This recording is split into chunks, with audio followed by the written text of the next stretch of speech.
ओम शांति 26/10/2023 प्रातः मुरली। ओम शांति। बाप दादा मधुबन। मीठे बच्चे, अभी घोर अंधियारा भयानक रात पूरी हो रही है। तुम्हें दिन में चलना है। यह ब्रह्मा के बेहद दिन और रात की ही कहानी है। प्रश्न: सेकंड में जीवन मुक्ति प्राप्त करने व हीरे तुल्य जीवन बनाने का आधार क्या है? उत्तर: सच्ची गीता, जो श्रीमद् भगवानवाच है। बाप तुम्हें सम्मुख जो डायरेक्शन दे रहे हैं, यह सच्ची गीता है, जिससे तुम्हें सेकंड में जीवन मुक्ति पद की प्राप्त होती है। तुम हीरे तुल्य बनते हो। दूसरा प्रश्न है, स्वर्ग के घनेरे सुख किस पुरुषार्थ के आधार से मिलते हैं? उत्तर: रोज की पढ़ाई और योग से स्वर्ग के घनेरे सुख मिल जाएंगे। इसलिए पढ़ाई में कभी थकना नहीं। बाप टीचर बनकर पढ़ा रहे हैं, तो तुम अच्छे मार्क से पास होने का पुरुषार्थ करो। इसमें आशीर्वाद व कृपा की बात नहीं है। गीत है, रात के राही थक मत जाना। ओम शांति। अब ये गीत तुम बच्चों ने नहीं बनवाए हैं, ये तो फिल्मों वालों ने बैठ बनवाए हैं। अर्थ तो कुछ भी समझते नहीं। हर एक बात का यथार्थ अर्थ न जानने से अनर्थ हो जाता है। गाते हैं, समझते कुछ भी नहीं है। अब तुम बच्चों को श्रीमत मिली हुई है, किसकी? भगवान की। भगवान को ही भक्त नहीं जानते तो उन भक्तों की सद्गति कैसे हो सकती है? भक्तों का रक्षक है भगवान। रक्षा मांगते हैं, ज़रूर कोई दुख है, हमारी रक्षा करो। बहुत गाते हैं, परंतु भगवान कौन है, किससे रक्षा करते हैं, ज़रा भी नहीं जानते। भक्त अथवा बच्चे अपने बाप को न जानने कारण कितने दुखी हो पड़े हैं। अभी इसका अर्थ तुम बच्चे समझते हो। अभी है घोर अंधियारी भयानक रात, आधा कल्प की रात है। कोई भी विद्वान आचार्य पंडित नहीं जानते कि रात किसको कहा जाता है। यूँ तो ये जानवर भी जानते हैं रात सोने की, दिन जागने का होता है। चिड़ियाओं भी रात को सो जाती है, सुबह होते ही उड़ने लगती है। वह दिन रात तो कॉमन है। यह ब्रह्मा की बेहद की रात और बेहद का दिन है। बेहद का दिन सतयुग, त्रेता और द्वापर कलयुग। आधा आधा चाहिए ना। दिन की आयु भी 2500 वर्ष है। इस दिन रात का तो किसी को पता नहीं है। अभी तुम बच्चे जानते हो कि रात पूरी होती है, अर्थात 84 जन्म पूरे होते हैं, अथवा ड्रामा का चक्र पूरा होता है, फिर दिन शुरू होता है। रात को दिन और दिन को रात बनाने वाला कौन है, यह भी कोई नहीं जानते। भगवान को ही नहीं जानते तो यह सब बातें कैसे जान सकते? मनुष्य पूजा करते हैं, परंतु समझते नहीं कि ये कौन है जिसकी हम पूजा करते हैं। बाप बैठ समझाते हैं। पहले मुख्य बात है गीता को खंडन करने की। कहते हैं श्रीमद् भगवत गीता, गीता का पति है भगवान, न कि कोई मनुष्य। ब्रह्मा विष्णु शंकर को देवता कहा जाता है और सतयुग के मनुष्यों को देवताई गुणों वाला कहा जाता है। दैवी धर्म वाले श्रेष्ठाचार्यों को देवताई गुणों वाले कहते हैं। भारत के मनुष्य श्रेष्ठाचारी थे, वही फिर असुरी गुण वाले बन पड़े हैं। मुख्य धर्मशास्त्र 4 है और कोई धर्मशास्त्र है नहीं। अगर है तो भी बहुत छोटे छोटे मठ स्थापन किए हैं, जैसे सन्यासियों का मठ, बौद्धियों का मठ। बुद्ध ने बौद्धिक धर्म स्थापन किया। वह कहेंगे हमारा फलाना धर्मशास्त्र है। अब भारतवासियों को धर्मशास्त्र है एक, सतयुगी देवी देवता धर्म का शास्त्र है एक। उनको श्रीमद् भगवत गीता कहा जाता है। गीता माता, उनका रचयिता है परमपिता परमात्मा। श्री कृष्ण की आत्मा जब 84 जन्म पूरी करती है, तब फिर गीता के भगवान ज्ञान सागर परमपिता परमात्मा से सहज राजयोग और ज्ञान सीख ऊंच पद पाती है। ऐसे ऊंच से ऊंच धर्मशास्त्रों को खंडन कर दिया है, जिस कारण ही भारत कौड़ी तुल्य बना है। यह भी ड्रामा में एक भूल है, जो गीता को खंडन कर दिया है। बाप अब जो सच्ची गीता सुना रहे हैं, वह निकलनी चाहिए। सच्ची गीता गवर्नमेंट को छपाना चाहिए। यह है श्रीमद् भगवानवाच। बच्चों प्रति बाप डायरेक्शन देते हैं, अच्छी रीति लिखना चाहिए शॉर्ट में। तुम जानते हो सच्ची गीता से सेकंड में जीवन मुक्ति मिल जाती है। बाप का बन बाप से वर्षा लेना है। बीज झाड़ और ड्रामा के चक्र को समझना है। गाते भी है सत्ययुग आदि सत्य है, फिर सत्य होशी भी सत्य है। झाड़ को जानना भी सहज है, इनका बीज ऊपर में है। ये वैरायटी धर्मों का झाड़ है, इसमें सब आ गए। बाकी छोटी छोटी टालियाँ तो आता है। मठ पंथ बहुत हैं। भारत का आदि सनातन देवी देवता धर्म है। वह किसने स्थापन किया? भगवान ने, कोई मनुष्य नहीं किया। श्री कृष्ण तो दैवी गुणों वाला मनुष्य था। वह 84 जन्म पूरे कर अब अंतिम जन्म में है। सूर्यवंशी चंद्रवंशी वैश्यवंशी बनते बनते कलाएं कम होती जाती हैं।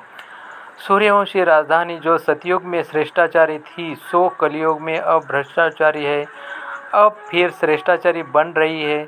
तुम्हारी बुद्धि में कि ऊंच से ऊंच पार्ट किसका होगा, अभी तुम जान गए हो। मुख्य है ये शिवाय नमः। जो उसकी महिमा है वह ब्रह्मा विष्णु शंकर के लिए नहीं गा सकेंगे। प्रेसिडेंट की महिमा प्राइम मिनिस्टर को अथवा कोई को देंगे क्या? नहीं। अलग अलग टाइटल है ना, सब एक तो नहीं हो सकते। तुम बच्चों को अभी बुद्धि मिली है। तुम जानते हो क्राइस्ट को भी अपना क्रिश्चियन धर्म स्थापन करने का पार्ट मिला हुआ है। आत्मा है तो बुद्धि, उस आत्मा में पार्ट भरा हुआ है। क्रिश्चियन धर्म की स्थापना कर फिर पुनर्जन्म लेते, पालना करते, सतो रजो तमो में आना है। पिछाड़ी में सारा झाड़ जड़जड़ीभूत होना ही है। हर एक को कितना कितना समय पार्ट मिला हुआ है। बुद्ध को कितना समय पालना करनी है, यह तुम जानते हो। भिन्न भिन्न नाम रूप में जन्म लेते रहते हैं। अभी बाबा तुम्हारी कितनी विशाल बुद्धि बनाते हैं, परंतु कोई तो शिव बाबा को याद भी नहीं कर सकते। बेहद का बाप बेहद स्वर्ग को वर्षा देते हैं, यह भी तुम समझा नहीं सकते। बाबा ने बहुत बार समझाया है। आत्मा में अविनाशी पार्ट नूंदा हुआ है। एक शरीर छोड़ फिर दूसरा लेना है। कितनी गुह्य बातें हैं समझने की। जो स्कूल में रोज़ पढ़ते होंगे वो समझेंगे। कोई तो चलते चलते थक जाते हैं, गाते भी है। तुम माता पिता हम बालक तेरे। बाप कहते हैं हम तुमको स्वर्ग के सुख घनेरे देने का पुरुषार्थ करा रहे हैं। तुम थक नहीं जाना। इतनी ऊंचे से ऊंची पढ़ाई पढ़ना तुम छोड़ देते हो। कोई तो पढ़ाई छोड़ भी विकार में भी चले जाते हैं, जैसे का तैसा बन जाते हैं। चलते चलते गिर पड़ेंगे तो और क्या होगा? भले वहाँ सुख में है, परंतु पद में तो फर्क है ना। यहाँ सब दुखी है, वहाँ राजा प्रजा सबको सुख है। फिर भी पद तो ऊंचा लेना चाहिए ना। पढ़ाई छोड़ दी तो माता पिता कहेंगे तुम तो लायक नहीं हो। बाप से स्वर्ग का वर्षा लेते लेते कई बच्चे थक जाते हैं। चलते चलते माया वार कर देती है तो लौट जाते हैं। जो जमा किया वह फिर ना हो जाता, बाकी क्या बनेंगे? स्वर्ग में भल जाएंगे, लेकिन बिल्कुल साधारण प्रजा जाकर बनेंगे। बाप कहते हमारा बनकर फिर थक कर बैठ गए व ट्रेटर बन गए तो प्रजा में चंडाल जाकर बनेंगे। सभी चाहे ना। स्वर्ग का मालिक बनते बनते अगर पढ़ाई को छोड़ देते तो उन जैसा महान मूर्ख दुनिया में कोई होता नहीं। लिखते भी है तुम माता पिता हम बालक तेरे। तुम्हारी कृपा से स्वर्ग के बहुत सुख घनेरे मिलते हैं। कृपा करो। बाप कहेंगे कृपा की तो बात ही नहीं। मैं टीचर हूँ, पढ़ाऊँगा। पुरुषार्थ तुम करो अच्छे मार्क्स से पास होने का। बाकी मैं थोड़े बैठ सब पर आशीर्वाद करूँगा। तुम योग में रहो तो ताकत मिलती रहेगी। सभी थोड़े गद्दी पर बैठेंगे, एक दो के सिर पर बैठेंगे क्या? तो धर्म मुख्य है ही 4, शास्त्र भी 4 है। उनमें मुख्य है गीता, बाकी सब उनके बच्चे हैं। वर्षा तो माता पिता से ही मिलता है। अब बाप सम्मुख समझा रहे हैं सिर्फ गीता पढ़ने से ही थोड़े ही राजाओं का राजा बन जाएंगे। बाबा ने तो गीता पढ़ी है, परंतु उनसे होता कुछ भी नहीं है। यह सब है भक्ति मार्ग के शास्त्र। तुमको पुरुषार्थ कर 16 कला संपूर्ण बनना है। अभी तो तुम्हारे में कोई कला कोई गुण नहीं रहा है। गाते भी है, मुझ निर्गुण हारे में कोई गुण नहीं। आप ही तरस परोए, हमको फिर 16 कला संपूर्ण बनाओ। जो हम थे फिर बनाओ, अब तुम जानते हो। बाप सम्मुख आकर समझा रहे हैं। एक निर्गुण संस्था भी बना दी है। निर्गुण निराकार का अर्थ भी नहीं जानते हैं। शिव का तो आकार भी है, जिसका नाम है तो जरूर चीज़ भी है ना। आत्मा इतनी सूक्ष्म है, उनका भी नाम है। ब्रह्मा महतत्व जहाँ आत्माएं निवास करती है, वह भी नाम है ना। नाम रूप से न्यारा तो कोई चीज़ होती नहीं। भगवान को कहते नाम रूप से न्यारा, फिर उनको सर्वव्यापी कह देते हैं। यह कितनी बड़ी भूल है।